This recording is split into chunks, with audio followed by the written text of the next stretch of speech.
peço também licença para poder falar de pé, né, porque eu me sinto mais à vontade sem falando de pé. E já vou entrar no tema, efetivamente, que é os precedentes e o julgamento das causas repetitivas no projeto do novo CPC. Né?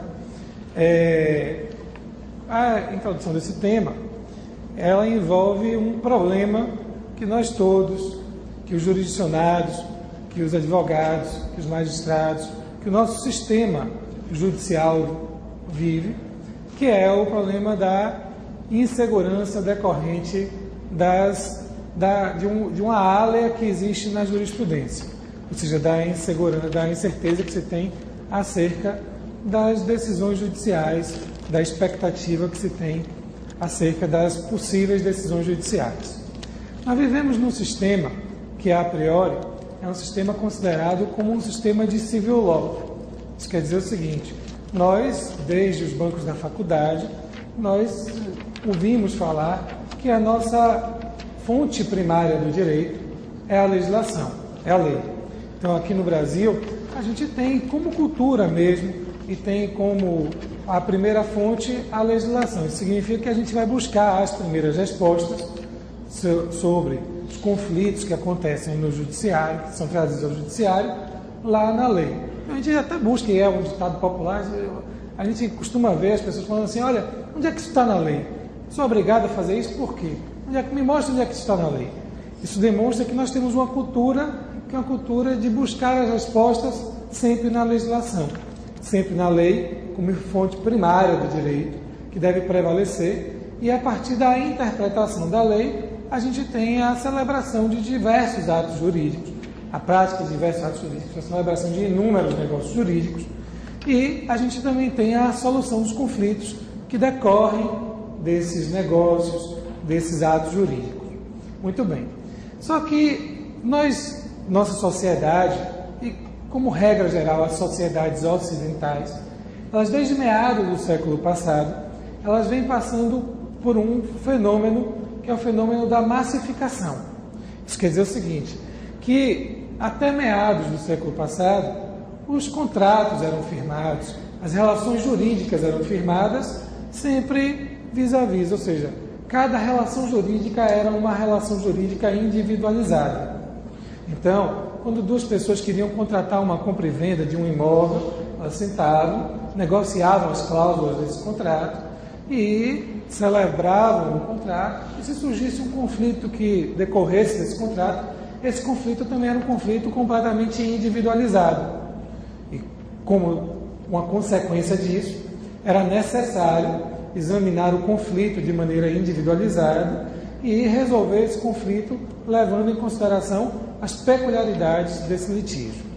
Só que de meados do século passado para cá, tanto na seara do direito privado como na seara do direito público, a gente experimentou, enquanto sociedade, uma mudança nessa realidade. No campo do direito privado, por conta da massificação da sociedade, que não é um fenômeno, vejam vocês, não é um fenômeno jurídico. Esse é um fenômeno social. Esse é um fenômeno que decorre, inclusive, de razões que não são necessariamente jurídicas. No campo do direito privado, vejam vocês que a gente teve um acréscimo no volume nos contratos de adesão. Os contratos de adesão os contratos de adesão foram tipificados no direito como uma consequência da massificação. Não sei se todos vocês se lembram, mas antigamente, para se comprar uma linha telefônica, era necessário entrar em contato com a companhia telefônica, que era uma companhia estatal à época, era necessário provar qual era o lugar em que se residia, provar que tinha patrimônio. Já houve época, eu lembro quando eu comecei a estagiar, ainda lá no começo da faculdade, eu lembro que nas execuções penhorava-se linhas telefônicas. Comprar linha telefônica era um negócio caro, envolvia realmente isso a gente declarava, as pessoas declaravam no imposto de renda que tinham linha telefônica, então era realmente um investimento, e as pessoas então, elas tinham uma série de cuidados para poder contratar uma linha telefônica. Hoje em dia é diferente. Hoje em dia, por conta da tecnologia, inclusive, e por conta das modificações legais que aconteceram no sistema telefônico, a gente hoje consegue contratar uma linha telefônica sem maiores dificuldades. A gente não é mais acionista, a gente não está mais comprando ações como acontecia antes.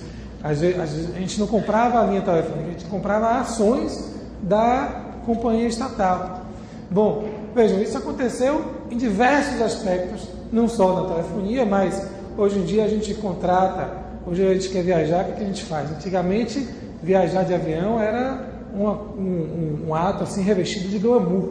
As pessoas se preparavam com antecedência para poder chegar ao aeroporto, fazer a mala, chegar ao aeroporto com antecedência, tinha todo aquele folclore em torno dos comandantes, dos comissários. Então, o viajar de avião tinha toda uma programação, todo um ritual. Hoje em dia, quando a gente quer viajar de avião, o que a gente faz? A gente vai ali no site da companhia aérea, vê qual é o melhor voo, vê qual o preço, qual é a tarifa, e a gente então clica ali, digita o número do cartão de crédito e está comprada a passagem. Hoje em dia nem mais bilhete de passagem aérea a gente tem. A gente tem um localizador, com um número, a gente chega lá, faz o check-in na internet também e embarca sem maiores dificuldades. É bem verdade que as viagens aéreas perderam todo esse glamour e hoje em dia a gente não tem mais aquele serviço de bordo, tem um outro serviço de bordo com uma outra característica. Reparem vocês que para poder contratar plano de saúde, contratar telefonia, contratar uma série de serviços, a gente mudou a forma de contratar isso. Hoje em dia esses contratos são todos contratos de adesão, em que quem vai contratar se restringe a dizer, olha, eu quero essa opção, eu quero aquela opção. No momento em que eu vou contratar uma compra e venda de um imóvel, hoje em dia eu já tenho lá todo o sistema, já está todo colocado para quem vai comprar. Olha, você pode pagar um sinal assim, pode pagar tantas parcelas, já tem um financiamento por tal banco, então basta você preencher esses requisitos. Então há uma mitigação da autonomia da vantagem.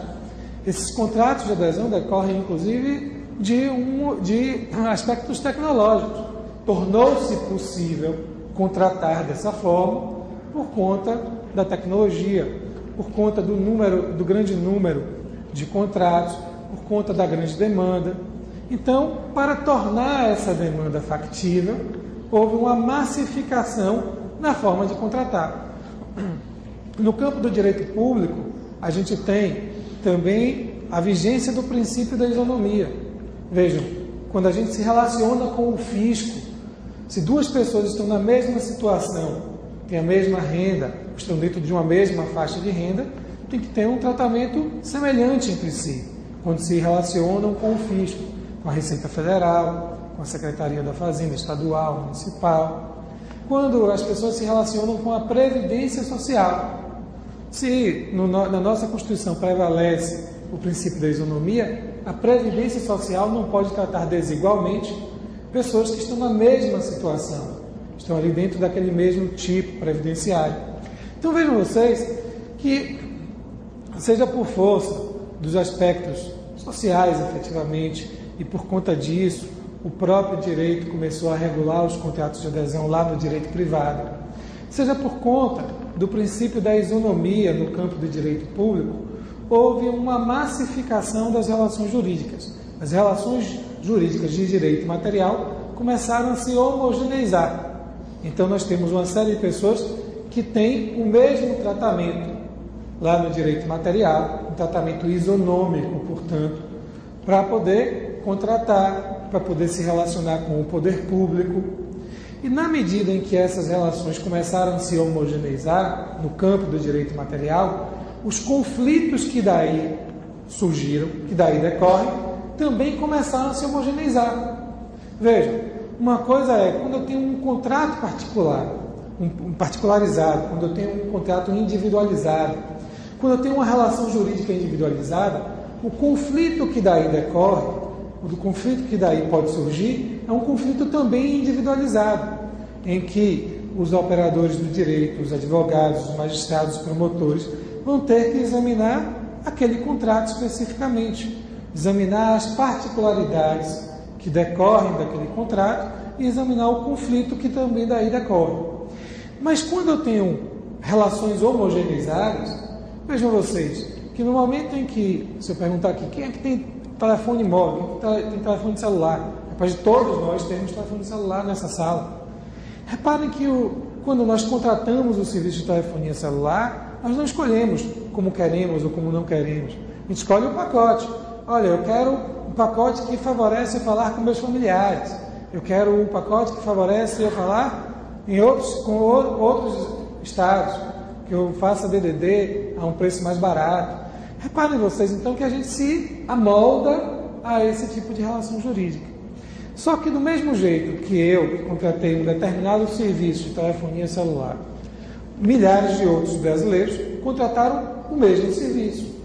E os conflitos que daí decorrem não são conflitos que são particulares, no sentido de que são individualizados em relação a mim e à companhia telefônica. Os conflitos que podem surgir na minha relação com o plano de saúde, na minha relação com a previdência social, na minha relação com o fisco, são conflitos semelhantes aos conflitos ao qual estão submetidos inúmeros outros brasileiros, que contrataram os mesmos serviços ou que mantêm as mesmas relações jurídicas. E esses conflitos, num primeiro momento, eles vinham sendo resolvidos de forma individualizada. Só que o fato a circunstância da homogeneização trouxe um outro problema, que a homogeneização ela também vem com o grande volume de demandas. Então a gente tem a homogeneização das demandas e a gente tem a grande quantidade de demandas que são vertidas ao judiciário, que são apresentadas ao judiciário. Se a gente examinar as estatísticas do STJ, do STF, nos anos 2005, 2006 em diante, você vai ver que há um acréscimo enorme no número de demandas. Há anos em que há mais do que 200 mil demandas apresentadas a esses tribunais. E é humanamente impossível resolver essa grande quantidade de processos de forma individualizada, quando esses litígios são todos homogeneizados. E aí a gente vem enfrentando a partir daí um problema que é o problema de resolver esses conflitos, resolver com uma certa velocidade, dentro de um certo tempo, e resolver esses conflitos também com uma certa coerência, com uma certa uniformização. Por quê? Porque vejam, se a gente tem conflitos semelhantes, se direito material garante a isonomia, não é o direito processual que deve quebrar essa isonomia, que deve violar essa isonomia. Notem, na medida em que nós temos diversos conflitos que são semelhantes entre si, a sorte que deve ser dada a esses conflitos também deve ser semelhante. Eu tive casos, na experiência como advogado, em que duas pessoas na mesma situação jurídica tiveram desfechos completamente diferentes. Eu tinha um caso, para mim, emblemático lá no escritório, que é o caso em que dois executivos tinham que viajar e atender um compromisso profissional fora da Bahia, e que eles então compraram passagens aéreas para poder participar desse compromisso fora da Bahia, e houve um atraso no voo. Era aquela época do apagão aéreo, não sei se vocês se recordam, e o voo saiu assim com 4, 5 horas de atraso. O fato é que eles perderam o compromisso lá em São Paulo, não chegaram a tempo. E era o mesmo compromisso profissional, o mesmo voo, o mesmo atraso. Os dois, então, nos procuraram para poder ajuizar ações. Optaram por ajuizar cada um deles uma ação individual. Ao invés de ser uma única ação no litisconsórcio, eles quiseram, cada um deles, propor a sua ação individual. Como eram os mesmos fatos, a gente lá no escritório fez a mesma petição inicial. Literalmente, era a mesma petição inicial.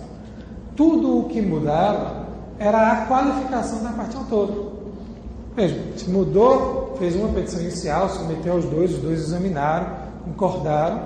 Então a gente imprimiu uma, mudou a qualificação, imprimiu outra. Era o mesmo conflito. Ou seja, era o problema do atraso, se havia ou não o direito de obter uma indenização por força desse atraso, pela má prestação do serviço de transporte, e que isso tinha impedido que a pessoa chegasse a um compromisso profissional. Vejam, a empresa aérea, a mesma empresa aérea foi citada e ela contratou um escritório de advocacia, ou já tinha um escritório contratado, e esse escritório de advocacia, vendo que era o mesmo conflito, elaborou a mesma contestação. Só fez o quê? Só fez mudar o nome do autor e só fez mudar o juízo, porque como nós tínhamos distribuído, e a distribuição então foi por sorteio, os dois processos caíram um para cada juízo. E aí o processo começou a se desenvolver.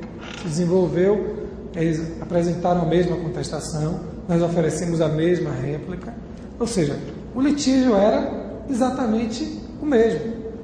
A parte objetiva do litígio, a causa do pedido, eram absolutamente idênticos. Tudo que mudava era um dos autores, uma das partes, o autor.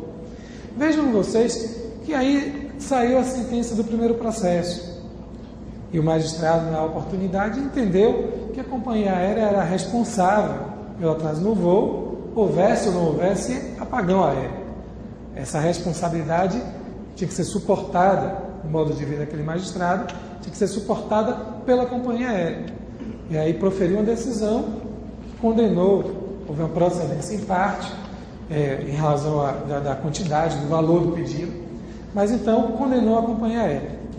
E aí a gente conta, né, para o cliente, olha, saiu a sentença do seu processo, etc., houve uma vitória. Muito bem.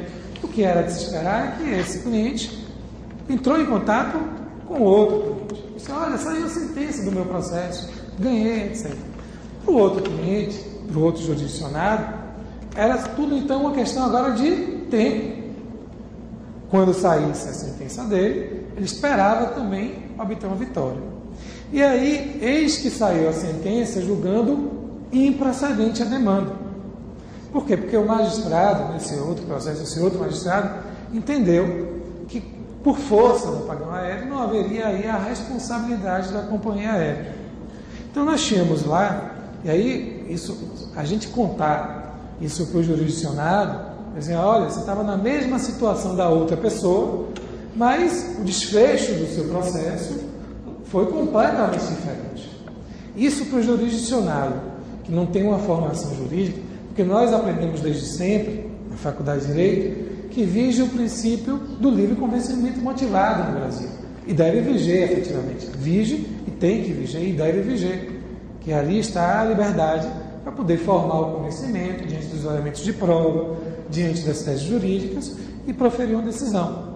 Bom, mas na cabeça do jurisdicionado e da sociedade como um todo, como é que duas pessoas que estão na mesma situação conseguem obter decisões completamente diferentes, uma de procedência e uma de improcedência? Isso, na concepção do jurisdicionário e da sociedade, não existe, é uma coisa inconcebível.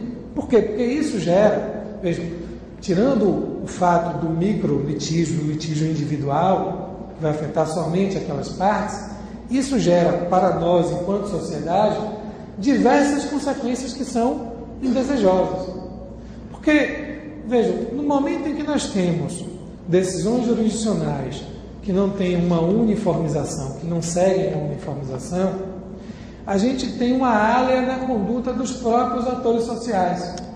Nesse exemplo do voo, da companheira, do atraso, vejam vocês que se existe uma expectativa, não vou discutir aqui, não é o momento de discutir qual é o melhor entendimento, se é de imputar ou não a responsabilidade pelo atraso no voo à companhia aérea quando existe apagão aéreo. Independentemente disso, chegue o judiciário a uma conclusão ou outra, desde que essa conclusão seja uniformizada, nós temos a preservação do princípio da isonomia, porque duas pessoas que contrataram o mesmo serviço, foram submetidas às mesmas circunstâncias fáticas, participaram de litígios absolutamente semelhantes, elas, não é possível que o direito material garanta a isonomia, ou seja, um tratamento isonômico, um tratamento igualitário, no sentido de igualdade material, um tratamento igualitário, e que, por força de nuances do direito processual, essa isonomia seja quebrada, ela não seja respeitada. O direito processual e o processo não pode ser um elemento que viole ou que propicie a violação da isonomia. O direito material tem que prevalecer e deve prevalecer. O processo é um meio de aplicar o direito material. Se o direito material garante a isonomia lá, o direito processual deve confirmar essa isonomia quando existe litígio. Não é pelo fato de existir litígio que as pessoas vão ter sortes diferentes, ou merecem ter sortes diferentes. Então, essa falta de uniformização gera um primeiro problema, que é o problema da violação à isonomia. Gera um segundo problema que está ligado à segurança jurídica. Por quê? Porque, vejam, independentemente do entendimento que seja uniformizado, a uniformização nos traz aspectos positivos. Por quê? Porque a partir do momento em que se sabe qual é o entendimento uniformizado, a gente então começa a adotar condutas com base naquele entendimento. Ora, se eu sei que as companhias aéreas não são responsabilizadas pelos atrasos, eu não vou comprar uma passagem, por mais que eu tenha um compromisso à tarde em São Paulo, eu não vou comprar uma passagem no mesmo dia. Eu vou me planejar, eu vou me agendar para comprar uma passagem no dia anterior, para poder chegar em São Paulo no dia anterior, participar do compromisso pela tarde e voltar no dia seguinte. Então eu vou bloquear minha agenda não só no dia do compromisso, mas no dia anterior e no dia posterior. Veja, se de outro lado ficar uniformizado um entendimento de que existe uma responsabilidade, então as companhias aéreas vão fazer de tudo para não serem responsabilizadas. Vão criar então uma infraestrutura, vão contratar pessoal, vão se estruturar logisticamente para que não haja atraso.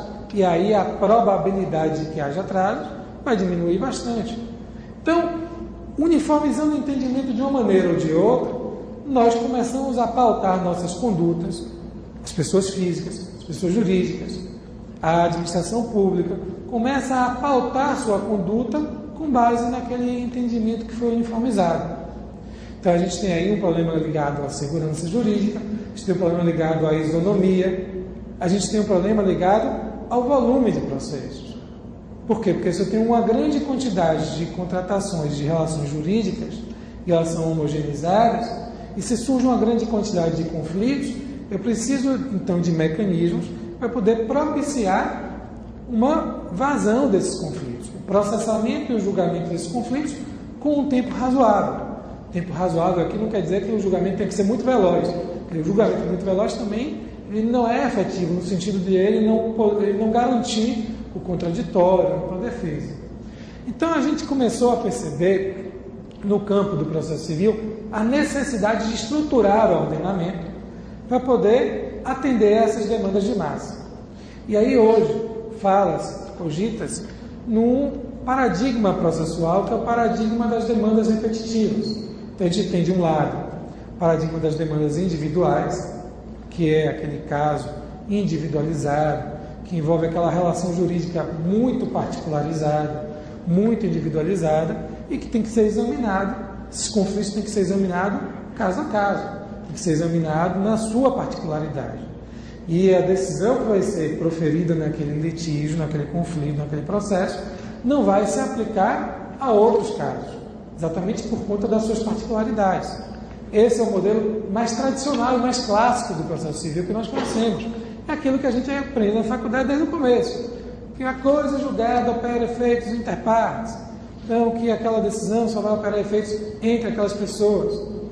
Repare, nós temos um outro paradigma processual, que é o paradigma do processo coletivo, que já parte de outras regras de legitimidade. A coisa julgada não opera mais efeitos nessa seara, efeitos interpartes, mas ou vai operar efeitos erga omnes, quando eu tenho direitos difusos, direitos individuais homogêneos, ou vai operar efeitos ultra partes, quando eu tenho direitos coletivos em sentido estrito. Então, a gente já vinha construindo uma dogmática, nosso ordenamento já estava preparado para o processo individual.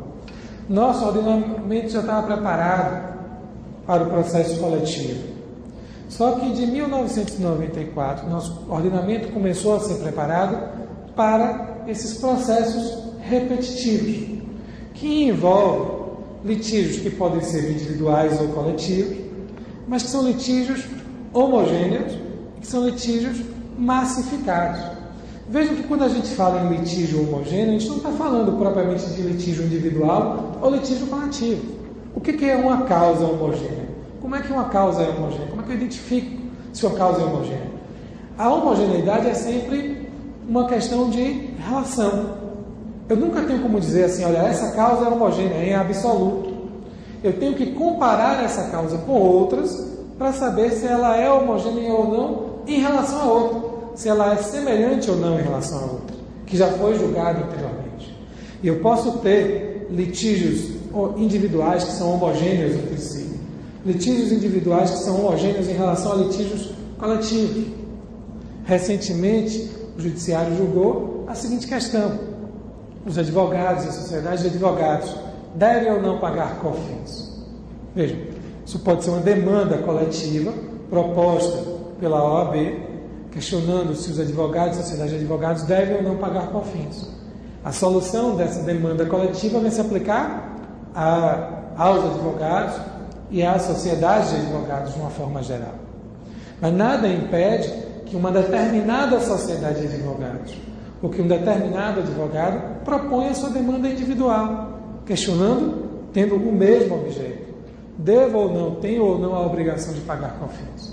Eu tenho aí uma homogeneidade entre uma demanda individual, ou milhares de demandas individuais, com uma demanda ou com algumas demandas coletivas. Porque essa demanda coletiva pode ser proposta pelo Conselho Federal da OAB, como pode ser proposta por cada uma das seccionais da OAB. Então eu tenho aí litígios que são homogêneos entre si, independentemente de eles serem litígios individuais ou litígios coletivos. Por que isso é importante? O que isso significa? Que eu não posso, ao tratar das causas repetitivas, eu não posso pensar que estou tratando de causas individuais, puras e simplesmente. Não posso pensar que estou tratando de causas coletivas, puras e simplesmente, de acordo com o regramento do direito processual coletivo que nós temos hoje.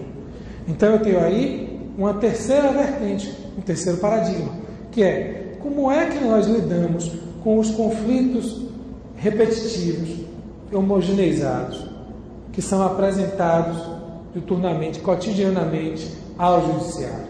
Como é que nós devemos processar, julgar esses conflitos?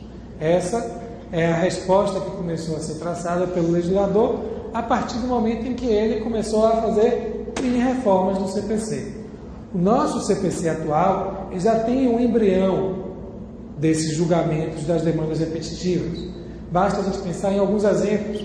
O artigo 285, letra A, por exemplo, do CPC, diz que quando o juiz já se deparou com outras causas semelhantes, que envolvem questão só de direito, exclusivamente de direito, e ele já julgou essas outras causas de maneira improcedente, ele pode deixar de citar o réu e julgar improcedente prima facie o novo conflito. Só para a gente exemplificar, o STJ tem um enunciado lá da súmula do STJ que diz assim, que é lícita a cobrança da assinatura no serviço de telefonia fixa. O que aconteceu? Milhares de brasileiros ajuizaram ações contra as companhias telefônicas dizendo o seguinte: olha, estou pagando por uma assinatura no serviço de telefonia fixo e eu não consumi, eu não fruí desse serviço. Então essa cobrança da assinatura é uma cobrança indevida, porque o consumidor não pode, não deve pagar pelo que não consumiu. Então essa cobrança é uma cobrança ilegal, de acordo com o Código de Defesa do Consumidor. Foram milhares de demandas tratando desse tema. Essas milhares de demandas, algumas foram julgadas procedentes, outras improcedentes. Alguns consumidores tiveram direito à devolução da quantia, outros não. Então vejam vocês que se a gente tiver uma uniformização do entendimento, e o enunciado do STJ diz assim, que é lícita a cobrança. Então, se é lícita essa cobrança, se o judiciário uniformizar o entendimento de que é lícita a cobrança, o juiz, que já proferiu uma sentença de improcedência em casos semelhantes a esse, ele recebeu o primeiro caso, julgou improcedente, ele recebe o segundo caso semelhante, julga improcedente novamente. Ele, a partir de um determinado momento, que ele começa a receber outras demandas semelhantes, o autor dizendo, olha, juiz, estou recebendo uma cobrança de assinatura e essa cobrança é indevida. Se aquele magistrado já formou o entendimento de que a cobrança é devida, ele, de acordo com o artigo 285-A, já pode julgar improcedente prima facie. O que ele está fazendo? Ele está pegando uma decisão que ele já proferiu em outros conflitos, que são semelhantes, e está aplicando a esse novo conflito. Isso contribui para a razoável duração do processo? Sim. Por quê? Porque a gente não precisa citar o réu contestar, acontecer intimação do autor para oferecer réplica. Então, o juiz ele já está julgando o improcedente no começo do processo. Então, nós temos aí um dispositivo que diz assim, olha, magistrado, você está autorizado a encurtar, a abreviar o procedimento, aplicando um precedente que você já utilizou em outros casos. Você já julgou casos semelhantes. E aí, mais do que isso, minha gente, hoje em dia, no CPC atual, não estou falando do novo CPC, mas no CPC atual, quando o autor ou o réu apela, quando a interposição de uma apelação e a sentença do juiz está em conformidade com a súmula da STJ ou do STF, o 518, parágrafo 1º, nos diz o seguinte: o juiz de primeiro grau pode negar seguimento a essa apelação. Então, nesse exemplo que eu dei, já que já existe um enunciado da súmula do STJ, se o juiz tiver aplicado um entendimento semelhante ao da súmula, vejam vocês que quando a parte apelar, o juiz vai dizer o quê? Nega o seguimento à apelação, porque minha sentença está em conformidade com a súmula do STJ. Ora, contra essa decisão do juiz de primeiro grau, caberá agravo de instrumento. Só que quando esse agravo de instrumento for interposto, notem vocês, o relator, já que já existe súmula do STJ, o relator, com base no artigo 557 do CPC, poderá negar seguimento ou até mesmo provimento monocraticamente. Notem que há, portanto, dispositivos no nosso CPC vigente que estruturam uma nova forma de lidar com o processo. Só que essa nova forma de lidar com o processo é uma forma muito peculiar. Nós, brasileiros, nós enquanto sociedade, encontramos uma forma peculiar de lidar com o precedente. A aplicação dos precedentes, o que é um precedente? É uma decisão proferida em outro caso. Precedente em sentido lato. O precedente em sentido estrito é a razão de decidir. Ou seja, quando eu tenho dois casos semelhantes, eu vou buscar no caso que já foi julgado, quais foram os fundamentos utilizados para aquele julgamento. A razão de decidir, existe uma expressão latina que é a ratio decidente, que é utilizada, que eu vou buscar no outro caso para aplicar no meu novo caso. Então, o juiz, quando se depara, nesse nosso exemplo, com a demanda que versa sobre o questionamento da cobrança da assinatura na telefonia fixa, ele vai buscar o fundamento, aplicar um precedente, não é aplicar, veja, dizer assim, olha, existe um enunciado na súmula da STJ, ponto final.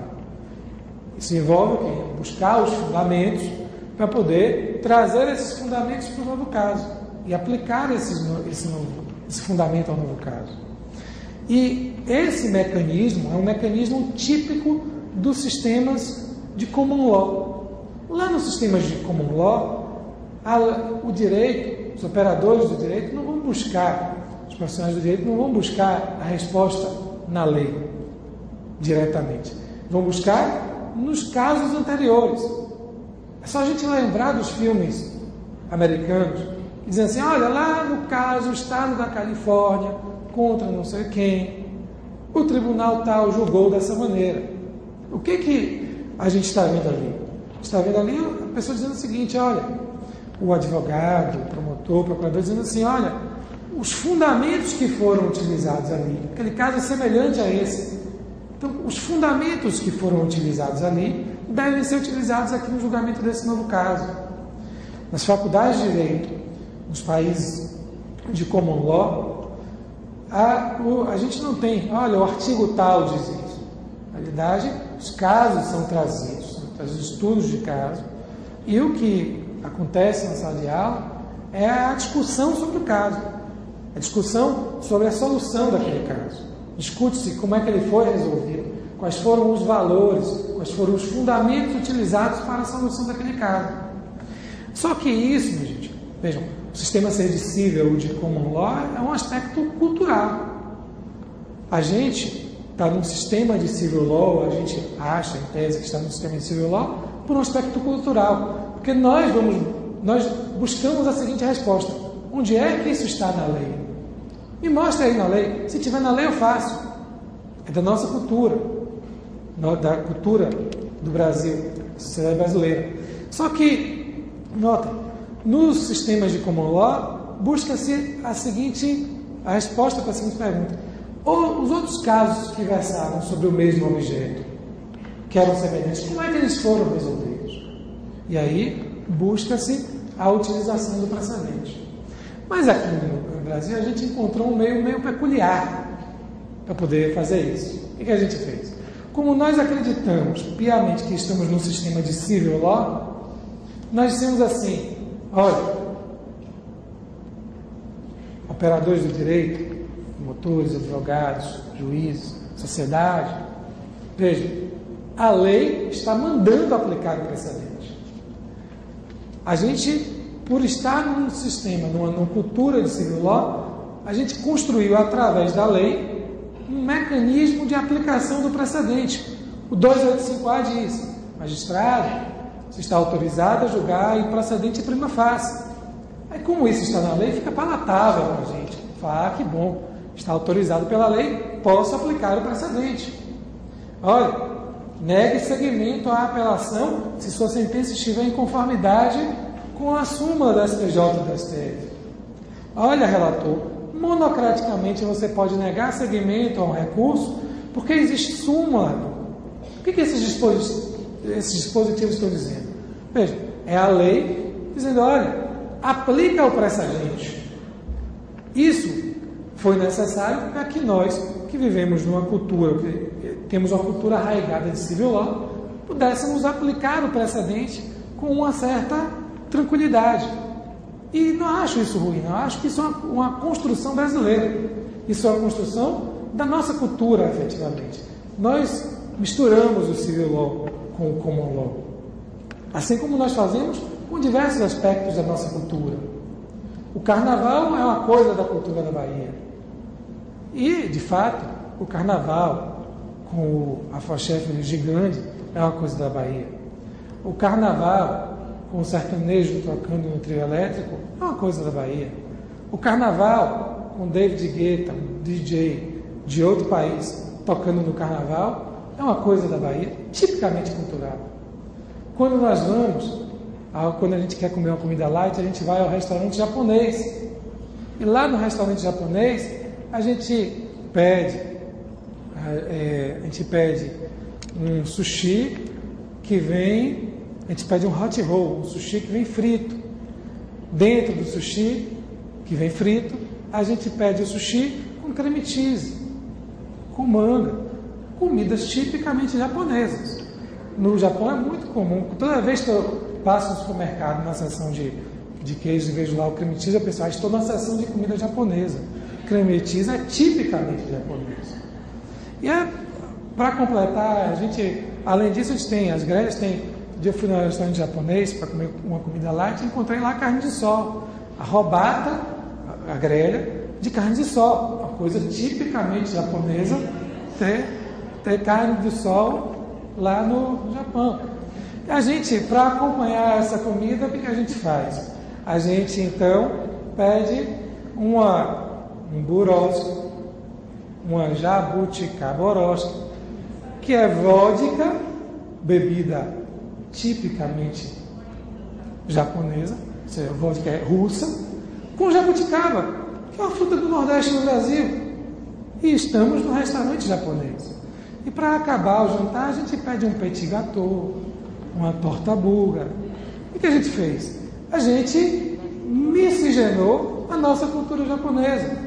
A gente mesclou o nosso carnaval. Isso é próprio da nossa cultura.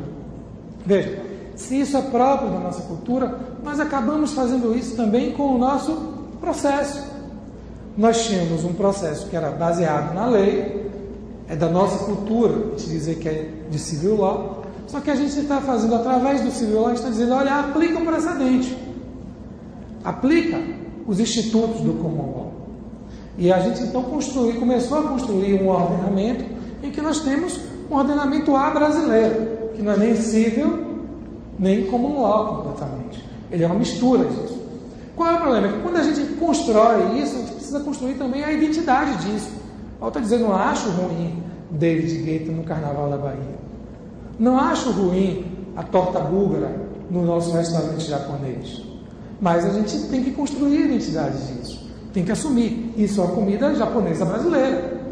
Isso é um carnaval da Bahia com elementos que são estranhos à Bahia. Não há problema nisso. Nós temos um sistema processual que é um sistema de civil law com traços de common law. Bom, só que historicamente isso veio para nosso ordenamento através das mini-reformas. E a gente não se apercebeu dessa característica, dessa miscigenação, desse sincretismo cultural. Então a gente começou a perceber isso, e isso vem muito claro no projeto do novo CPC. Primeiramente, porque tem um dispositivo projetado no projeto do CPC que diz assim, que os tribunais devem velar pela uniformização da sua jurisprudência. Então, os tribunais devem uniformizar a sua jurisprudência para poder permitir a isonomia, a razoável duração do processo, para poder permitir a segurança jurídica, a expectativa que nós temos nas decisões judiciais e como é que elas vão ser proferidas. E aí, nesse dispositivo, ele diz o seguinte, que os tribunais deverão aplicar as decisões, os entendimentos sedimentados dos tribunais superiores. Então, aí nós precisamos começar, tem que ficar muito claro para a gente como é que se dá a estruturação dos órgãos judiciais, dos órgãos jurisdicionais. Porque se o STF, a partir do momento em que esse código começar a vigir, se o STF, ele sedimenta um entendimento, os tribunais todos que estão abaixo dele vão ter que adotar, a priori, esse entendimento. Se o STJ firma um entendimento, então os tribunais, os TRFs, os TJs, vão ter que aplicar esse entendimento.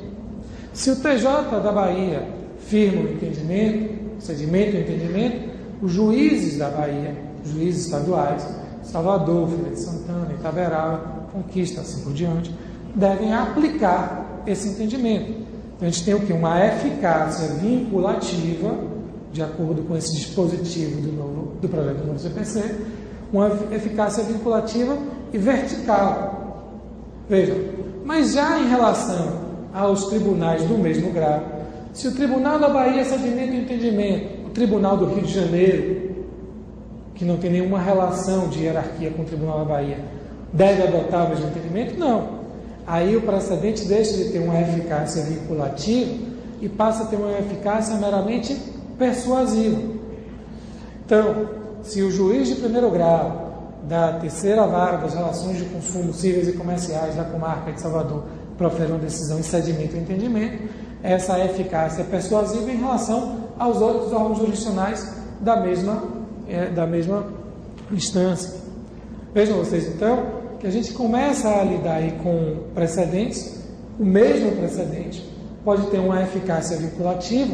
Se tiver um precedente do TJ, ele passará a ter eficácia vinculativa para os juízes de primeiro grau e para os órgãos fracionários daquele tribunal, mas terá uma eficácia persuasiva em relação aos outros tribunais que não têm nenhuma relação de hierarquia. Vejam, então o mesmo precedente vai poder ter uma eficácia vinculativa e uma eficácia persuasiva. Só que, minha gente, no momento em que a gente começa a falar da eficácia vinculativa dos precedentes, a gente começa a enfrentar um outro problema, que é, se os tribunais começam a sedimentar os seus entendimentos, e se esses entendimentos devem ser preservados, devem ser aplicados, nós não podemos engessar o sistema, nós não podemos engessar o ordenamento jurídico. Então, é necessário ter válvulas de escape para poder preservar exatamente o livre convencimento motivado. Julgar causas repetitivas não é um julgamento de robô. Dizer assim, olha, pega aquela decisão e coloca aqui. Na realidade, o próprio projeto do novo CPC diz o seguinte, que quando o magistrado for aplicar um precedente a um caso, ele faz parte da fundamentação da decisão e, segundo a literalidade desse dispositivo projetado, será nula a decisão por defeito na fundamentação se o magistrado não demonstrar os pontos de similitude. Ou seja, vai dizer assim, olha, eu vou aplicar a esse caso aqui, esse precedente. Por quê? Porque esses dados aqui, esses fundamentos que foram aplicados lá, se amoldam perfeitamente a esse novo caso. Se não houver essa demonstração da similitude, a fundamentação é uma fundamentação defeituosa. Então, não basta dizer, eu vou aplicar o enunciado tal da STJ. Não basta dizer, eu vou aplicar o enunciado número tal nesse caso aqui. Há que se demonstrar quais são os pontos de contato, os pontos de similitude, que autorizam a aplicação do precedente. Bom, mas esse exercício de fundamentar, demonstrando a similitude, também permite a não aplicação do precedente. E lá no sistema de common law, há dois institutos que são muito importantes e que a gente vai ter que começar a aplicar aqui no Brasil. Estão previstos expressamente, não com os nomes em inglês, mas estão previstos expressamente no projeto do novo CPC. Nós temos, de um lado, um instituto que a gente chama de distinguishing. E temos, de outro lado, um instituto que a gente chama de overruling. O distinguishing, ele é, a um só tempo, um mecanismo, um meio, um procedimento. E ele também pode ser visto como um resultado. O que é o distinguishing? Ora, se o magistrado, ao resolver um conflito aplicando um precedente, se existe um precedente, esse precedente, gente, não pode mais ser ignorado. Ou seja, não vai haver mais a possibilidade de dizer, olha, eu fecho os olhos para o que já decidiram os tribunais. Até porque, reparem, eu fico brincando lá no escritório, eu tive um estagiário chamado, a gente chamava que tinha um apelido que era petição.doc. Por quê? Porque ele fazia ótimas petições, ótimas pesquisas jurisprudenciais, fazia ótimos estudos doutrinários. Sabe quando a gente vê assim uma petição inicial, a gente se arrepia, fala assim, que petição inicial, que petição, que recurso bem feito, esse menino tem a vocação para o direito. E a gente fica assim admirando. E aí o primeiro caso ele fez lá, o segundo caso sentava, discutia, fazia, cada coisa maravilhosa. Até o dia que eu falei assim, olha, esse caso aqui tem esse aspecto que é semelhante a um outro caso que a gente já tratou aqui no escritório.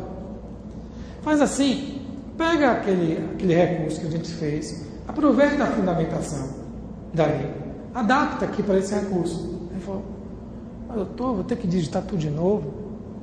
Eu falei, mas por que vai ter que digitar tudo de novo? Hoje, em tempos de tecnologia, basta chegar lá, selecionar, Ctrl+C, Ctrl+V, adaptar e mudar. Ele, não, doutor, mas eu não tenho mais. Eu falei, como é que você não tem mais o arquivo? Ele falou, não, é porque... Eu falei assim, como é que você está salvando?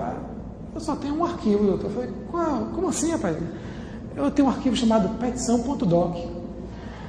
Toda vez que eu tenho uma petição para fazer, eu faço a petição naquele arquivo, imprimo, e quando eu tenho uma outra petição, eu apago tudo e faço tudo de novo.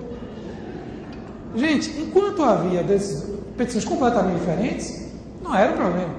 Mas quando surgiu a primeira repetição, a primeira vez que a gente foi aproveitar, digamos assim, um precedente das nossas teses do escritório, vejam que deu tilt. Não é razoável. Até porque, repare, vamos pensar o seguinte, qual é o capital da indústria? Os imóveis, equipamentos, qual é o capital do comércio? O capital do comércio é o estoque, que a pessoa comerciante compra e vende depois. Qual é o capital da advocacia? São as teses que são construídas. É o conhecimento que a gente constrói ao longo do tempo. Qual é o capital do judiciário? São as teses que são amadurecidas. Não é possível que o trabalho intelectual do juiz de primeiro grau, que passou por um recurso, que foi repensado no tribunal de segundo grau, que foi repensado no STJ, para manter o entendimento ou para alterar o entendimento, isso é fruto do trabalho de inúmeras pessoas. Nós todos trabalhamos com isso. Nós despendemos nosso tempo, quanto operadores do direito, estudando e criando essas teses e sedimentando esses entendimentos. Esse é o capital. Digamos assim, se houver uma unidade judiciária de produção, unidade jurídica, produtiva de direito, essas unidades são os gabinetes dos juízes, são os gabinetes e as serventias dos tribunais, são os escritórios de advocacia, são as promotorias, as procuradorias. Nós estamos produzindo entendimentos jurídicos. E isso não pode ser simplesmente descartado. Não é possível que quando a gente tem um caso semelhante, a gente vai desconsiderar tudo o que já foi decidido antes. Que a gente nem pare para poder cotejar, para poder comparar uma coisa com a outra. Por quê? Porque se um tribunal sedimenta o entendimento, é porque a priori, em tese pelo menos, aquele entendimento já passou pelo juiz de primeiro grau, já passou por um grau de recurso, por um órgão colegiado, para poder firmar aquele entendimento. Isso é o resultado do amadurecimento de um entendimento jurídico acerca de um determinado conflito. Não há nada mais legítimo do que aproveitar esse ponto de partida. Para quê? Para poder agregar. Agregar em que sentido? Fazer a comparação, para dizer, esse precedente aqui se aplica a esse caso ou não se aplica a esse caso. Desconsiderar esse precedente, simplesmente deixar de analisá-lo, é como dizer o seguinte, olha, vamos voltar para o zero. É como ter a petição.doc. Voltar a começar é desconsiderar tudo o que ao longo dos anos um magistrado construiu, um advogado construiu, um promotor, um procurador construiu, que todos os atores que estão atuando na seara jurídica construíram. Veja, a jurisprudência é um resultado dessa construção. Então, de acordo com o novo CPC, vai haver a fundamentação, vai ser inválida se não houver. Veja, se eu tenho um precedente, eu tenho que utilizar, tenho que trazer esse precedente para poder comparar com o novo caso. Essa comparação, esse método de comparação é o distinguishing enquanto procedimento. Eu estou comparando. E aí eu posso chegar a dois resultados. Quais são os dois possíveis resultados? Eu posso dizer, olha, esse caso anterior, ele é semelhante ao caso que eu estou enfrentando aqui, que eu tenho que julgar. Portanto, eu apliquei o distinguish enquanto procedimento, enquanto método de comparação, mas o resultado foi um resultado de similitude. E se o resultado é de similitude, a priori, o precedente deve ser aplicado ao novo caso. Mas eu posso chegar a uma outra resposta. Qual é a outra resposta? Eu posso chegar ao distinguish enquanto resultado. Eu comparei os dois casos e vi que há particularidades no novo caso que impedem a aplicação do precedente. O novo caso era aparentemente semelhante, mas ele tem certas particularidades. Gente, contratar compra e venda de apartamento ou de imóvel pode ser uma relação jurídica completamente individualizada. Eu quero comprar um apartamento, o apartamento que já está construído, já é de alguém, eu sento com essa pessoa, negocio, nós estabelecemos um contrato. Esse contrato é particularizado. O conflito que vai surgir daí, eu tenho como aplicar o mesmo precedente que eu apliquei quando eu tenho uma construtora que construiu milhares de apartamentos e tem o mesmo contrato de adesão, que se aplica a inúmeros contratantes. Então, os dois são contratos de compra e venda, sim. Aparentemente, o conflito pode ser semelhante? Pode. Mas eu posso, diante do cotejo do precedente com o novo caso, chegar à conclusão de que há um elemento distintivo e aí eu tenho um distinguish enquanto resultado. O distinguish enquanto resultado evita o engessamento do sistema, porque exige, vejam, do magistrado dos operadores do direito, que eles examinem o caso, comparem os casos e digam, olha, eu não aplico o precedente aqui, mas a fundamentação dessa decisão também tem que ser firme, tem que ser robusta. Por que que eu não vou aplicar? Por que que existe distinguish? Por que que existe distinção? Então, isso tudo tem que constar na decisão judicial, de acordo com o projeto do novo CPC, sob pena de invalidar a decisão por conta de uma deficiência na fundamentação. Reparem como já muda o nosso modo de lidar com os precedentes, porque a gente vai precisar trazer esse precedente, vai ter que saber que existe precedente, saber quais são os fundamentos que levaram os tribunais e os juízes a julgarem os casos anteriores para poder aplicar nesse caso. E aí eu posso aplicar ou não precedente de acordo com esse resultado. Mas mesmo quando não há distinção, quando o resultado é o mesmo, quando o caso é semelhante efetivamente. Então, eu comparei e concluí. São casos semelhantes. Não há elementos distintivos entre esses casos. Então, eu usei o distinguish enquanto procedimento, mas a conclusão foi de que os casos são semelhantes. E o precedente deve, portanto, ser a priori aplicado. Por que a priori? Porque aí vem um outro instituto, que é o Instituto da Superação do Precedente, que lá em inglês chama-se de overruling. O que é a superação do precedente? É possível, minha gente, que por determinadas circunstâncias, como, por exemplo, a modificação da lei, é possível que, diante da superveniência de uma nova lei, essa lei disponha de maneira distinta da que dispunha a lei anterior. Então, eu não posso aplicar mais o precedente com o mesmo entendimento. É possível que outras mudanças no costume, ou até mesmo de entendimento. E aí que está a beleza do direito.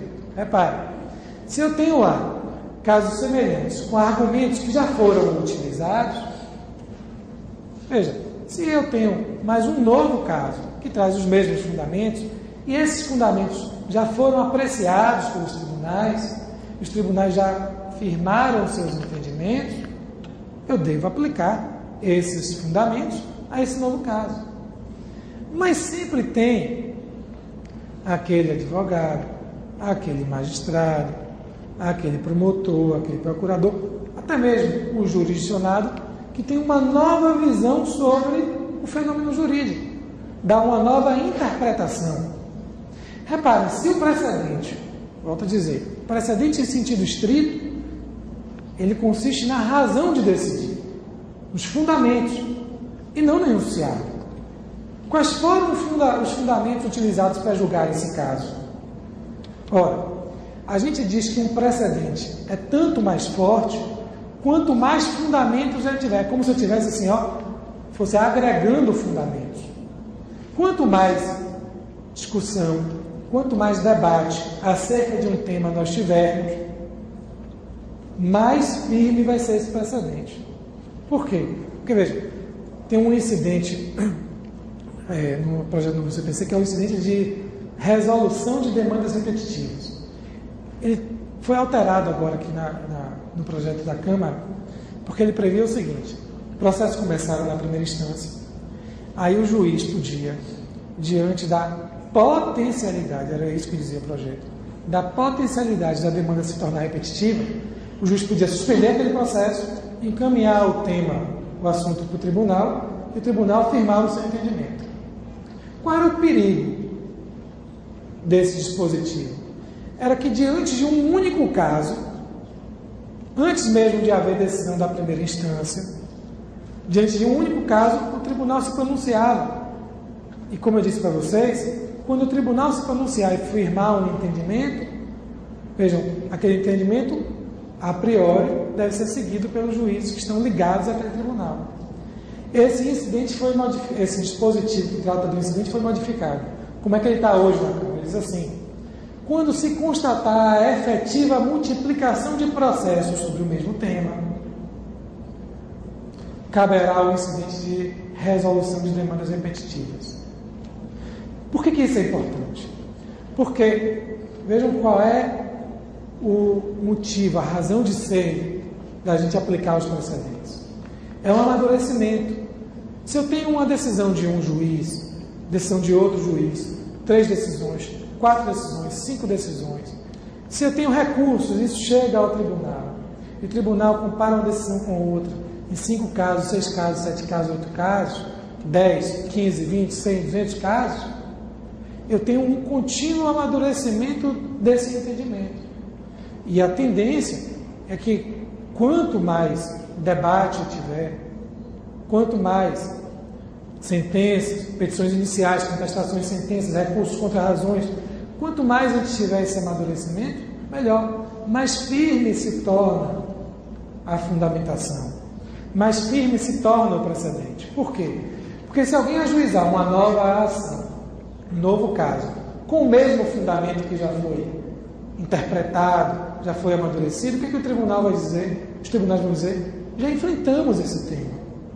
E não há razão para alterar o entendimento.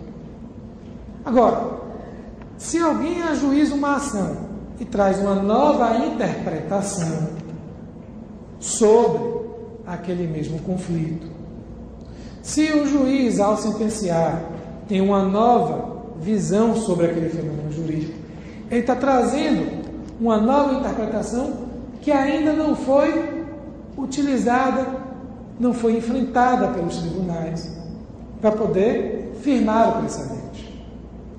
Esse novo fundamento, essa nova forma de interpretar, que pode decorrer de uma mudança da lei, de uma mudança do costume, ou simplesmente do conhecimento jurídico, a partir da doutrina, da dogmática, a partir da própria jurisprudência.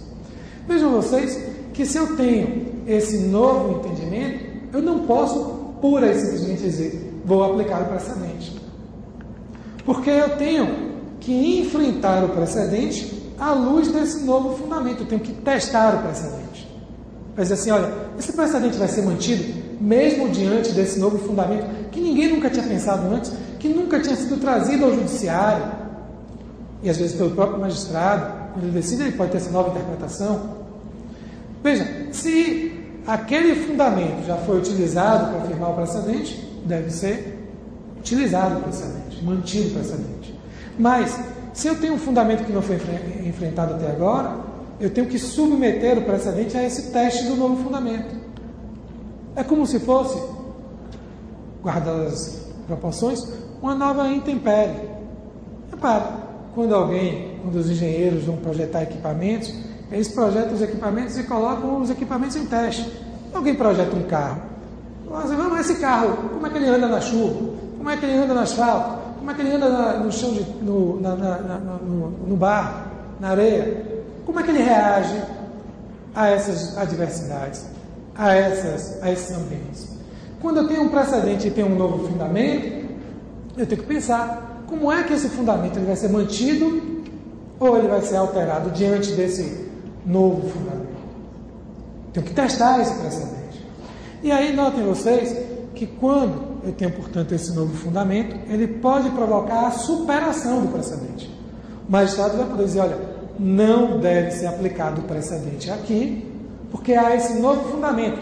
Ainda assim, eu tenho que enfrentar o precedente, quer dizer, os motivos pelos quais eu confirmo o precedente com esse novo fundamento, ou eu altero o entendimento com base nesse novo fundamento.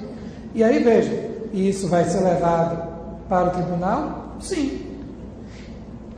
E a apelação, vejam, interposta contra a sentença que confirmou esse entendimento com base no novo fundamento, deve ser inadmitida de plano? Não. Ela deve ser admitida. A sentença pode até estar em conformidade com a súmula do STJ ou do STF. Mas se a decisão possui um fundamento que ainda não foi enfrentado para criar aquele enunciado da súmula, eu tenho que submeter esse precedente ao teste do segundo grau. Então, a apelação deve ser processada e julgada pelo órgão colegiado. E depois, se houver recurso especial, o STJ vai ter que reexaminar o seu precedente com base nesse novo fundamento. Mesmo que ele conclua, vou manter o meu precedente. Só que quando ele concluir vou manter o meu precedente, na realidade, gente, ele não está mantendo pura e simplesmente o precedente. Ele está tornando o precedente ainda mais forte. Por quê? Porque ele está agregando esse novo fundamento que ainda não existia ao seu precedente. Então, quando houver, depois disso, uma nova demanda com esse novo fundamento, a gente vai ter um precedente mais firme, porque ele conta com um novo fundamento. Então, a superação do precedente, por conta do entendimento jurídico, por conta da mudança na legislação, da mudança nos costumes, ela pode se dar através do overruling. Em qualquer hipótese, eu vou ter que ter a comparação. Vou ter que trazer o precedente, não posso esquecer que ele existe, e devo cotejá-lo, devo compará-lo com o novo caso, para chegar à conclusão de que existe distinguishing ou overruling. E aí, gente, não há tempo para me alongar mais, mas surge uma série de questões sobre isso. Como, por exemplo, a modulação dos efeitos da decisão que muda o precedente. Porque do que nós estamos falando até agora? De isonomia e segurança jurídica. Eu quero, quando ajuizar uma ação, quando eu tiver um conflito, eu quero ter a expectativa, o jurisdicionado quer ter a expectativa de que ele vai provavelmente ganhar ou não. Ele já sabe de antemão qual é o entendimento uniformizado dos tribunais. E há uma expectativa de que esse entendimento seja mantido. Ora, só que aí, um belo dia, alguém traz um novo fundamento e, ao trazer esse novo fundamento, o tribunal diz assim, e, verdade, com base nesse novo fundamento, eu vou alterar o meu entendimento. Só que no sistema de precedentes, milhares de pessoas que estão em situações semelhantes pautaram suas condutas com base naquele entendimento uniformizado. Quando um tribunal altera o seu entendimento, altera o seu precedente, essas milhares de pessoas vão dizer assim, bom, e tudo o que eu fiz até agora, todos os atos que eu pratiquei, com base nessa expectativa, porque eu estava acompanhando o entendimento dos tribunais e entendendo qual era esse como é que o tribunal tinha chegado a essa conclusão, e agora o tribunal muda de posição, e isso vai repercutir nos demais órgãos jurisdicionais. Então, quando o tribunal muda de entendimento, supera o seu precedente, ele aplica essa superação prospectivamente para o futuro, já pode aplicar nesse caso que ele está julgando, porque as partes adotaram uma conduta com base naquele entendimento. Agora vem o tribunal e muda de entendimento, há uma violação, aparentemente é uma violação à segurança jurídica. Posso aplicar retroativamente? Então, vejam, as decisões judiciais passam a nortear a conduta das pessoas, do jurisdicionado. Então, a alteração de um entendimento, a superação de um precedente, traz uma série de consequências. É como, guardadas as proporções, é como o STF julgar inconstitucional uma lei no controle concentrado de constitucionalidade.